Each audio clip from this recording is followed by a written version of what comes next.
Scotland's really surprised me. It's absolutely amazing. Look at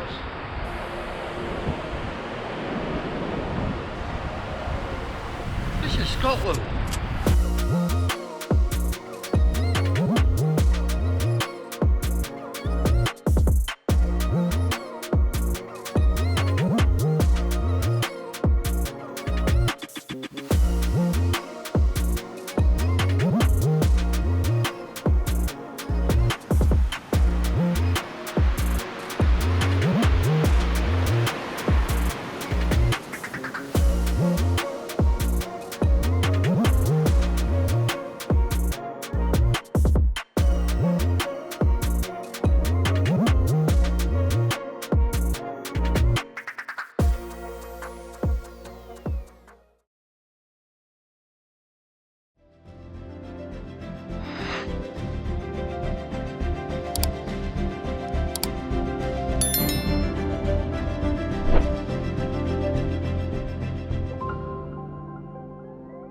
I arrive at the breathtaking Ceannabeinne Beach, a secluded expanse of golden sand, embraced by rugged cliffs and the untamed North Atlantic. This stunning spot just east of Durness marks my 5th stopover and 590 miles from my starting point in Lancashire.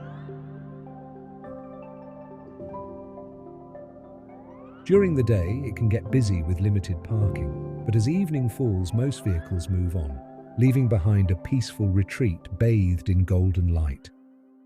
It's the perfect place to unwind, often in the company of fellow campervan travelers gathered on the cliff's edge, gazing down at the turquoise waters below. The views stretch endlessly across the North Sea, with Cape Wrath rising to the west and the distant Orkney Isles shimmering on the horizon to the east. On a calm, balmy summer's evening, when the soft twilight lingers past 11 p.m, it's nothing short of magical.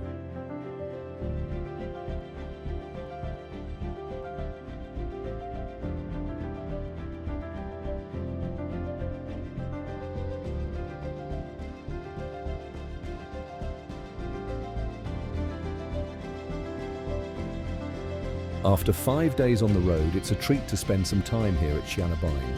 And honestly, you couldn't ask for a better spot to rest up. But if you're feeling adventurous, there's plenty to keep you entertained, including the Golden Eagle zip line. You'll soar at speeds of up to 45 miles per hour with breathtaking ocean views. All while dangling 100 feet above one of Scotland's most stunning beaches. Personally, I prefer to kick back, take in the spectacular views and poke around the beach coves. I'm also partial to a swim, though be warned, those crystal clear waters may look inviting, but no matter the season, they're what I'd call refreshingly bloody freezing, the kind of cold that'll make your soul question its life choices. I always find Ceannabeinne to be a relaxing, welcoming place, somewhere that seems to invite you to slow down and soak it all in. Over the years, I've spent many happy times here, often sharing spontaneous clifftop gatherings with fellow travelers, both new and familiar faces, all following the same winding route. But what makes places like this even more special is learning a little about their history. Digging into the past often reveals stories of resilience, events that shaped the land and the people who've called it home for generations. Knowing those stories adds a whole new layer of appreciation and a reminder that these communities are precious and deserve our respect.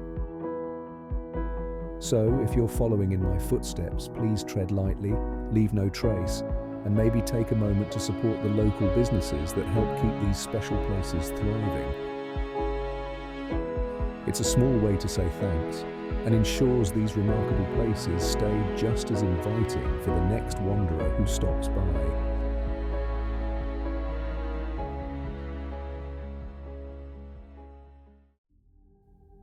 Ceannabeinne, Gaelic for the end of the mountains, is a place of stunning beauty, but beneath its landscape lies a story of loss. The whitewashed stone cottage that sits on the hillside overlooking the stunning Ceannabeinne Beach was once an old schoolhouse. The stone cottage, built around 1820, is the last remaining structure of the once thriving Ceannabeinne township, once home to 50 people and 14 houses. By 1842, there were none. At the time, Ceannabeinne was part of the Rispond estate, which ran from Ceannabeinne along much of the western shore of Loch Erebor. It was a thriving crofting community, but the Highland Clearances swept it away. Across Scotland, landlords discovered that sheep farming was more profitable than tenant farmers, forcing entire villages into eviction. In 1841, Ceannabeinne's residents received their notice. It was a day when the men were 4 miles away cutting grass for thatch. So the women took a stand, forcing the sheriff officer to burn the papers. Days later, another attempt was met with stones and resistance. The Durness Riots had begun. Authorities sent reinforcements, but word spread, and by the time they arrived, 300 people stood in defiance. The constables fled, and the sheriff was marched from the parish. In retaliation, the government threatened military force. By now, stories of the riots were in the press, and public opinion favoured the rioters. Under pressure, a compromise was reached. Tenants could stay until May 1842, but when the time came, they were removed.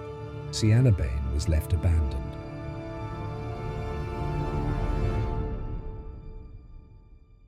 The Durness Riots sparked a government inquiry and later contributed to the Crofting Act of 1886, granting Highlanders land rights at last. But for Ceannabeinne, it was too late. Today, only ruins remain, a stark reminder of a lost way of life.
Ceannabeinne Cottage is now privately owned as a holiday home and offers tourist accommodation.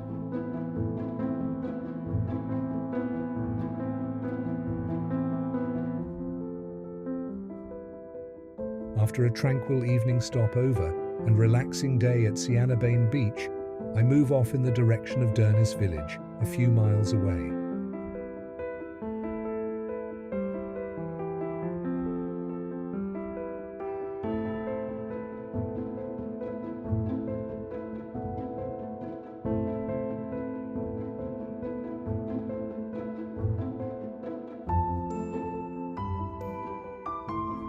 A short distance from Durness lies a place where the earth itself seems to whisper its ancient secrets. Smoo Cave is a remarkable natural wonder that stands as a testament to the unrelenting power of water and time. Smoo is a name thought to derive from the Old Norse smuga, which means hiding place.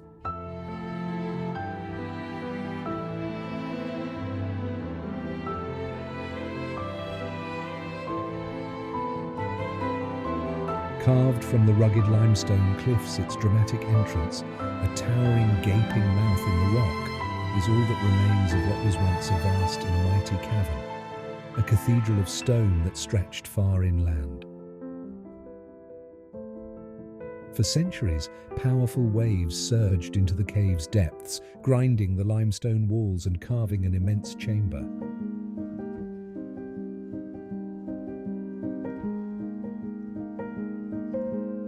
Little by little, rainwater found its way into cracks above, and with the passage of time, frost gnawed at the rock, weakening it from within.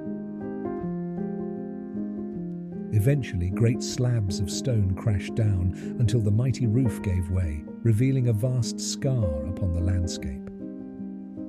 Smoo Cave's unique formation sets it apart from other caves in the British Isles. It is a rare example of a system shaped by both sea and freshwater erosion. The outer chamber was carved by the relentless force of the sea, while the inner passages were sculpted by rainwater dissolving the soft carbonate dolomites. Today, the entrance stands as one of the largest sea cave openings in Britain, measuring approximately 15 meters high and 40 meters wide. This remarkable cave system extends some 83 meters into the rock, reaching a terminal sump at the rear. However, the journey doesn't end there. Dye tests have revealed that the active stream feeding the waterfall resurges further upstream, meaning the true extent of the cave could be twice as long as originally thought.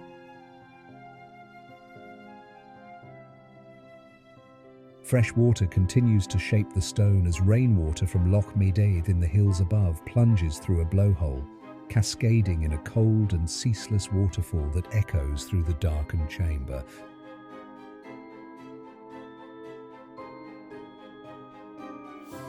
This waterfall, some 20 meters high, is especially dramatic after heavy rain when the Old Smoo stream surges through the gap, feeding the torrent below. Archaeological excavations in 1995 revealed Neolithic, Norse and Iron Age artifacts, confirming that humans have sheltered here for over 5,000 years. Finds included fish bones, marine shells, and evidence of food preparation. Viking and medieval items such as iron slag and boat nails suggest that boats were once repaired in the sheltered inlet. During the summer season, when the quantity of water flowing down the river is low enough, there are daily boat tours into a third chamber.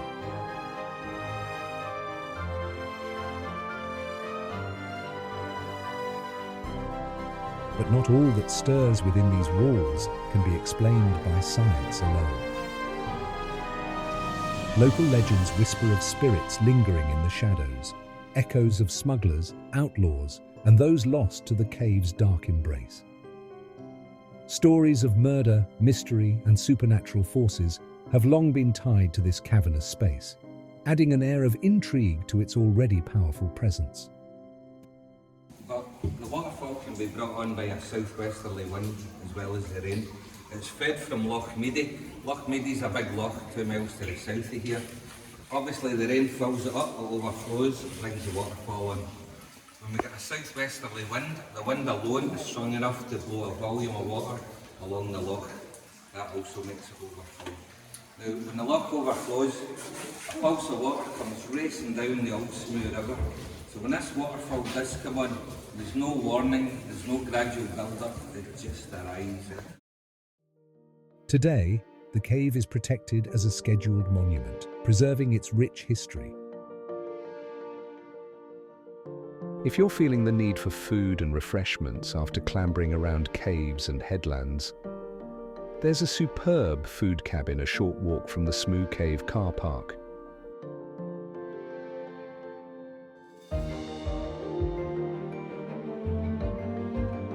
Durness is a remote yet captivating village, known for its dramatic coastal scenery, rich history, and welcoming community. It offers visitors a chance to experience some of Scotland's most breathtaking landscapes. If you're enjoying these videos, please don't forget to like and leave a comment. I always love hearing from you. And so you never miss future episodes, why not consider subscribing? It's completely free and help support me in creating more films for you to enjoy. Thank you for watching. In the distance there, you look towards the impressive Balnakeil Beach. This breathtaking stretch of coastline is a place where beauty and history collide. Legend whispers of hidden gold, the tale of the wicked man of Balnakeil. Locals say strange sounds have been heard drifting from the churchyard at night, faint footsteps among the gravestones. Some claim to have seen a shadowy figure pacing the ruined walls.